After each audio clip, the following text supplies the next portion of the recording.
When participating in water-related activities, all children should be supervised by an adult. Always remember that a child can drown in water as shallow as 1 inch deep and in common areas like bathtubs and toilets. Any amount of water that covers the mouth and nose can be life-threatening.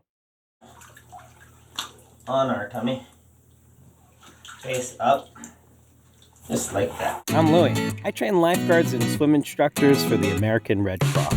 I teach that water readiness is one of the key components of drowning prevention. Since my little daughter Addie was born, I've been using all of my skills as a professional to make sure that she is water ready.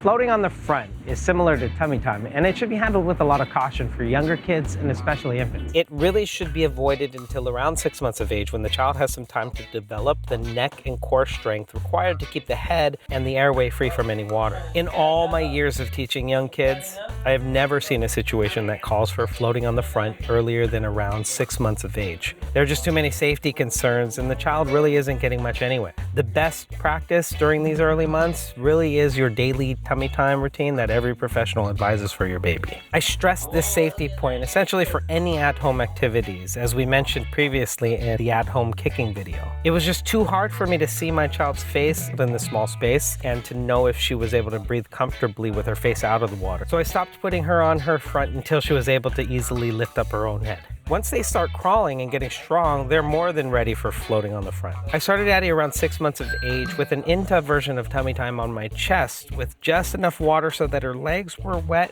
but her upper body was dry. She could hang her legs off into the water in this position and do some kicks if she wanted. With the front float, don't ever force their face down into the water.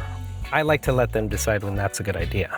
You want to teach them to spread the arms and the legs out as best that you can. This may be a challenge in the tub for some of your larger babies, so just do your best and know that some skills are just going to need to wait for the big pull. We're going to be covering that in future videos. Always listen and pay attention to the non-verbal cues as to what your child is comfortable with doing. I can tell, for example, when Addie wants to do some floating on the back by the way that she turns and kicks her legs out. Then when she wants to do some kicking on the front, she'll shift her weight to the front of her body when she's laying prone on my chest, and she'll start moving her legs and squirming around, so I know it's time to help her with some front kicking. Floating is really one of those things that gets super fun when your child starts to do it.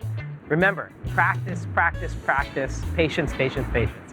And your child will be floating around in no time. And roll over on your dummy. If you have any questions, please put them in the comments section below. Smart Aquatics was created to make the knowledge of water safety accessible to everyone. Please like this video, subscribe, and hit that notification bell to get updates on our latest videos. Don't forget to share. You could help us get the word out about safety and water readiness.